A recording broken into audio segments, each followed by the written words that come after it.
Hola, ¿qué tal? Bienvenidos a las noticias en Hispanic News Network. Los saluda Alan Rivera. Revisemos los titulares del día de hoy, viernes 19 de abril de 2013.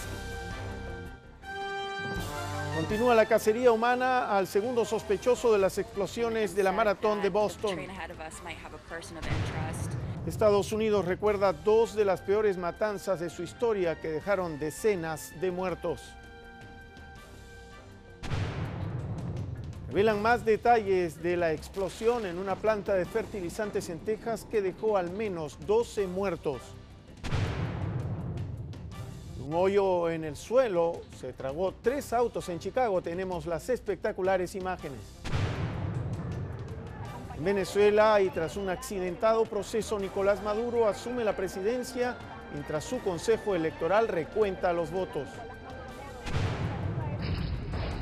No se pierda el análisis de las películas de estreno que ya están luchando por conquistar las taquillas en los cines del país. Al cierre de la presente edición, la ciudad de Boston estaba paralizada y el servicio de trenes que comunica Boston con Nueva York suspendido, mientras continuaba la persecución del segundo de los sospechosos de las bombas del maratón de Boston. Van detrás de la mujer de los globos, con gorra negra, Tamerlán, de 26 años, fallecido esta madrugada. Detrás, con gorra blanca, su hermano Chocar, de 19, huido. Se acercan a la línea de meta y los dos llevan mochila. Según el FBI, hay imágenes en las que se ve a Tamerlán dejando la mochila donde ocurrió la segunda explosión, enfrente de un restaurante. También se ha mostrado una única foto en la que están juntos. Desde hace horas, los medios rusos difunden la página de Chocar en una de las redes sociales más importantes del país. Ahí se define como estudiante, interesado por el Islam, su carrera y el dinero. Su último post fue en marzo. Llevaba un año viviendo en la zona de Watertown, pero los dos hermanos residían desde hace tiempo en Estados Unidos. Estas deberían ser las únicas fotos que vea el público, resalta el FBI. Y es que la negativa durante días a difundir alguna foto de los sospechosos, supuestamente para no entorpecer la investigación, y el llamamiento al público para colaborar había desatado la paranoia y se estaba apuntando a personas inocentes. Fue un shock, dice este estudiante. Fue horrible verme en la portada y pensar qué va a pensar la gente. Dzhokhar Tsarnaev, el segundo sospechoso de los atentados de Boston, estaba registrado para votar y fue becado para estudiar en la Cambridge French and Latin School. Después de confirmarse la muerte del primer sospechoso de los atentados en el maratón de Boston, el checheno Tamerlán Tsarnaev, todos los esfuerzos se centran en capturar a su hermano Dzhokhar. El joven de la gorra blanca e identificado como el segundo sospechoso tiene 19 años y, desde hace al menos uno, residía en Cambridge, una zona universitaria aledaña a Boston. La policía le busca puerta por puerta en la localidad de Watertown, donde anoche tuvo lugar el tiroteo en el que falleció su hermano. El gobernador de Massachusetts, Deval Patrick, reiteró su petición a los ciudadanos para que permanezcan en casa hasta que el sospechoso sea detenido. Como ya se dijo, los hermanos Tsarnaev, presuntos responsables de la masacre del maratón de Boston, residían legalmente aquí en Estados Unidos. Una persona que el día de hoy brindó amplia información a las autoridades y a la prensa fue el tío de los hermanos Tsarnaev. Este hombre que vemos en las imágenes precisó, por ejemplo, que los jóvenes acusados de colocar las bombas no nacieron en Chechenia, como se dijo inicialmente, sino en Kirguistán, un país pequeño del Asia Central que perteneció a la Unión Soviética y que se independizó recién en 1991. El hermano más joven se naturalizó como ciudadano estadounidense en 2012, mientras que el ya fallecido Tamerlán Tsarnaev no se naturalizó, aunque sí estaba viviendo legalmente en el país. El tío describió a su sobrino de 26 años, al que murió, como un perdedor, y luego explicó que se trata de los hijos de su hermano mayor. Aseguró que no sabía quién los hizo radicales islamistas y le rogó al prófugo, a Dzhokhar, que donde quiera que esté se entregue a las autoridades. Y todo esto ocurre cuando Estados Unidos recuerda dos de las peores matanzas de su historia, que además están relacionadas entre sí. Hoy se cumplen 20 años de la masacre de Waco y 18 del atentado de Oklahoma. Waco, Texas. El asalto a la secta de los Davidianos en Waco acabó en tragedia hoy hace 20 años, pero el asedio había empezado 51 días antes. El gobierno federal sospechaba que la secta tenía un arsenal de armas ilegales. 4 agentes federales murieron en el primer asalto y aún no se sabe quién inició el tiroteo. A partir de ahí y durante casi 2 meses, el FBI estuvo negociando con la secta que dirigía David Koresh, a quien además se le atribuían abusos a los menores que vivían en el complejo. El 19 de abril, el gobierno autorizó el asalto con gases lacrimógenos para forzar el desalojo. En un momento dado, se desató un incendio cuyo origen sigue siendo polémico, a pesar de que una investigación exoneró al FBI. Murieron más de 70 personas. Bill Clinton acababa de estrenar presidencia y abogaba por un mayor control de armas. 2 años exactos después de Waco, Estados Unidos sufrió el peor atentado de su historia hasta el 11 de septiembre, el de Oklahoma City. Murieron 168 personas y según su autor la fecha no fue casualidad. Quiso vengar el asalto de Waco y denunciar el poder excesivo que, según él, tenía el gobierno federal. En el edificio del atentado estaban las oficinas del FBI. Timothy McVeigh, el autor, fue condenado a muerte y lo ejecutaron en 2001. Su cómplice cumple cadena perpetua. El país está conmocionado también por lo ocurrido en Texas. Las primeras investigaciones apuntan a que la explosión en una planta de fertilizantes en West fue un accidente. Aún no se sabe el número exacto de personas que han perdido la vida. Eso es todo lo que queda de la planta de fertilizantes de West, un solar de tierra quemada y hierros retorcidos. Antes de la explosión, varios vecinos grababan el incendio creyéndose a salvo.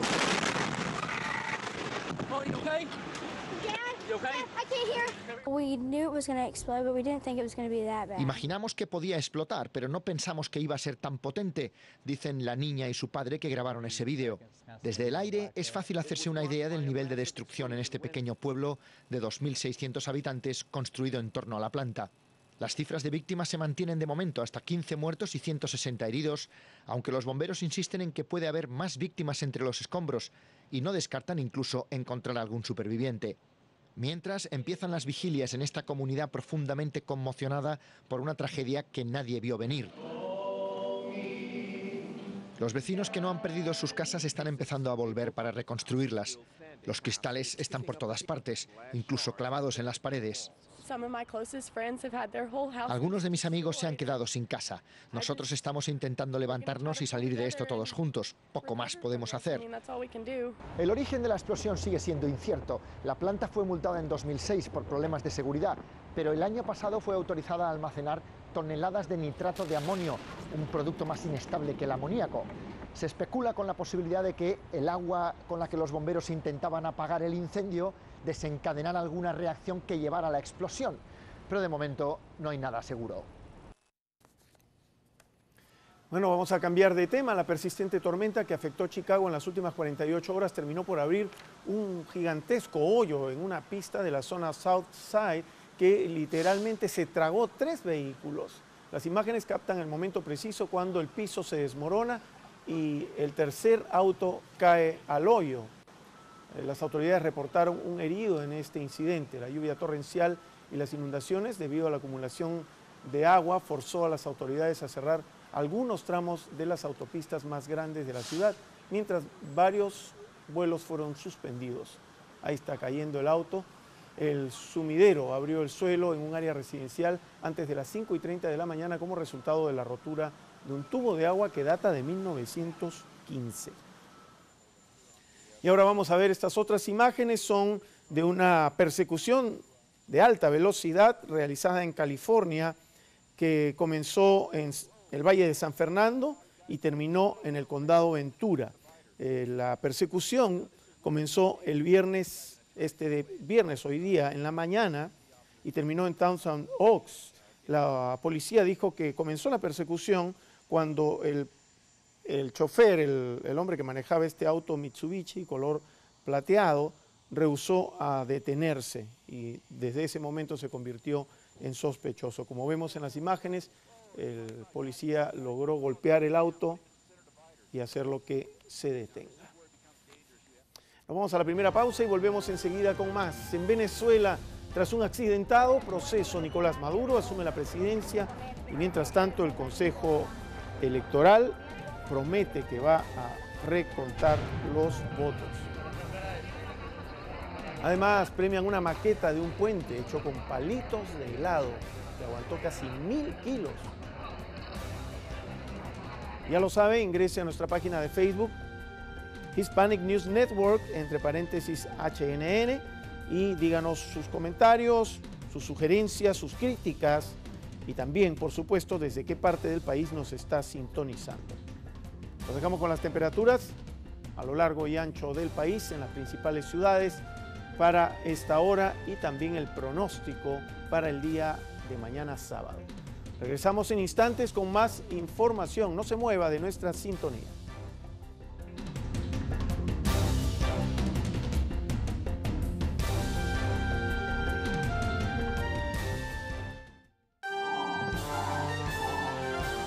Gracias por continuar con nosotros. Como opositores que aún están presos tras las protestas motivadas por la polémica victoria del oficialismo y la negativa inicial a revisar los resultados, el heredero de Hugo Chávez tomó posesión de la presidencia en Venezuela.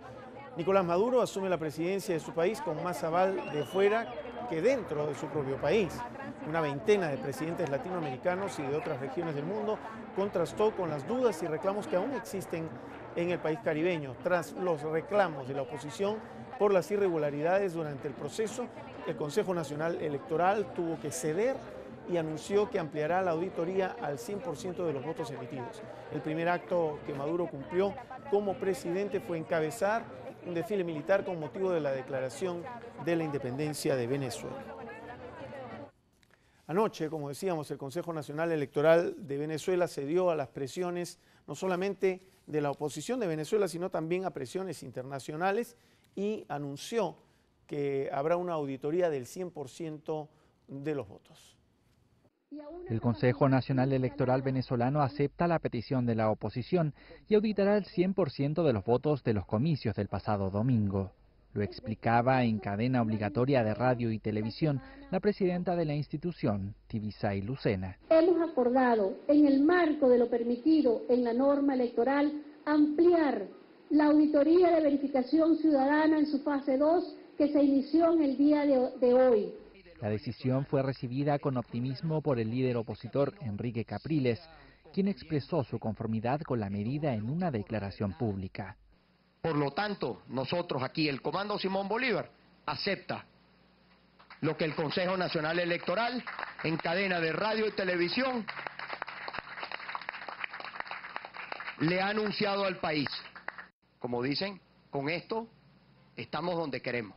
Por su parte, el oficialista Nicolás Maduro, antes de viajar a Lima para la reunión extraordinaria de UNASUR, convocó una gran movilización popular por las calles de Caracas para su juramento del cargo e hizo una advertencia a los medios de comunicación.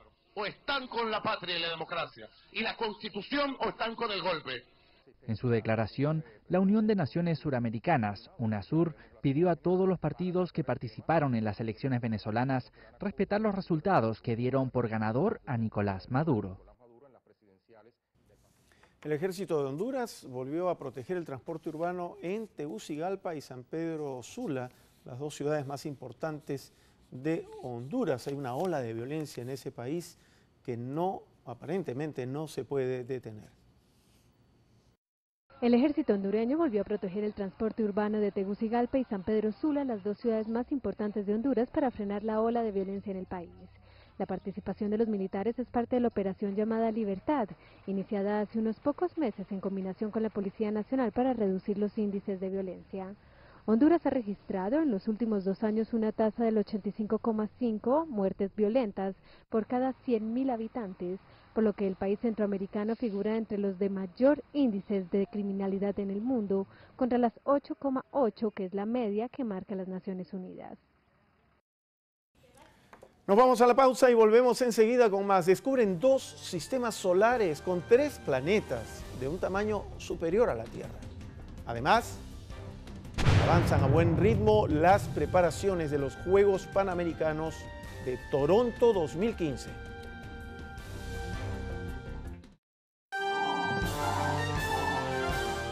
Gracias por continuar con nosotros. El telescopio Kepler ha descubierto 2 sistemas solares con 3 planetas de tamaño superior a la Tierra en su zona habitable, entre comillas, donde se cree que podrían darse las condiciones para que exista agua en la superficie.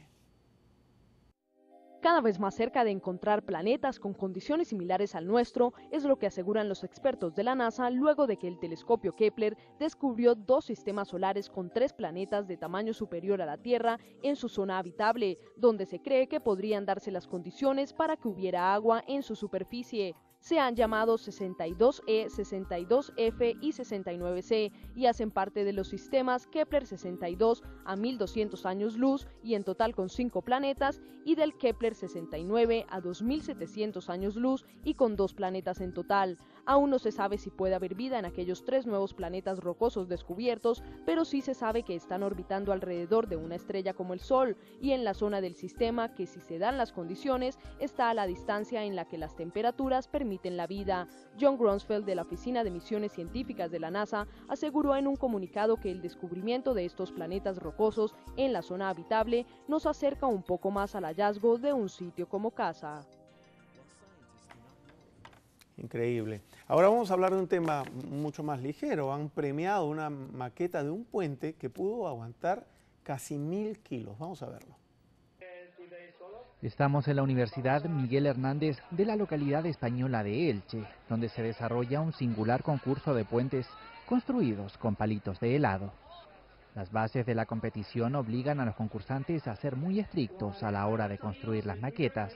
Nos lo explica Miguel Socorro, estudiante de ingeniería y ganador de este año. Los puentes están hechos íntegramente con palillos de madera y cola blanca. Intenté hacer una estructura que que se basara en unas columnas y unos arcos triangulares, porque pensaba que era la estructura que mejor iba a aguantar el peso. Los participantes despliegan toda su imaginación en las 3 categorías en las que se divide el concurso: peso, estética y movilidad. Sin embargo, y por un año más, es el concurso de peso el que centra las miradas de decenas de curiosos que quieren ver el aguante de las maquetas. Gana el puente que consigue resistir más peso, hasta los 948 kilos de este año, aunque al final acabe derrumbándose.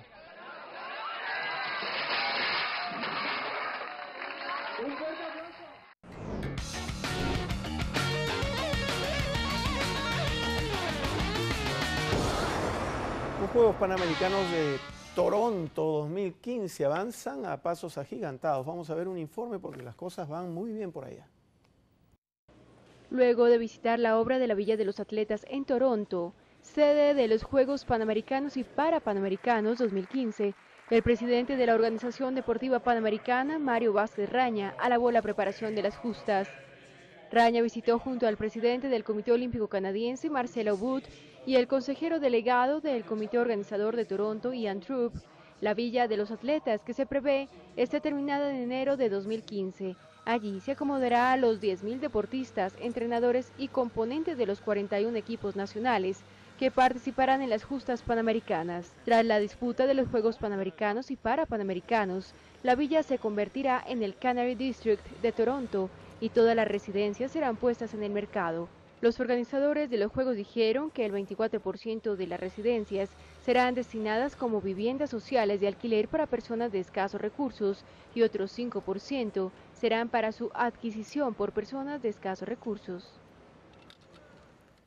Nos vamos a una pausa y volvemos enseguida con lo último, con un análisis de las películas de estreno que ya están en los cines del país.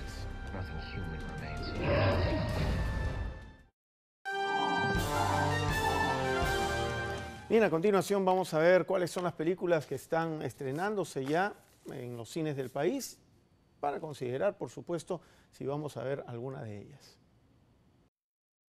Tom Cruise regresa a la pantalla grande y esta vez con la película Oblivion, una cinta de ciencia ficción que lleva al espectador a una tierra posapocalíptica, donde el héroe afronta un viaje de redención y descubrimiento en su lucha para salvar a la humanidad. Cruise encarna a un restaurador de aeronaves espaciales que pasa por ser uno de los últimos profesionales de un planeta devastado después de una guerra atómica.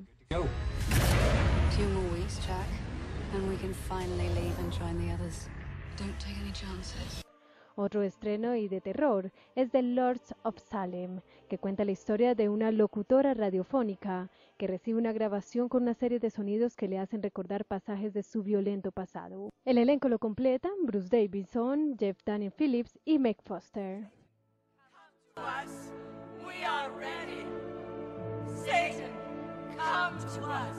Por su parte, Philip Brown tratará de atraer al público hispano en el debut en el cine de la fallecida Jenny Rivera, la diva de la banda, considerada una de las artistas femeninas más importantes de la música regional mexicana. El reparto del filme lo completa Lou Diamond Phillips y Gina Rodríguez, que interpreta a una joven y exitosa rapera, mientras que su madre, papel interpretado por Rivera, permanece en la cárcel.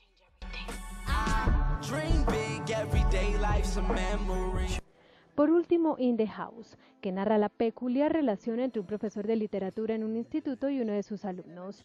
La cinta se basa en la obra teatral El chico de la última fila del dramaturgo español Juan Mayorga.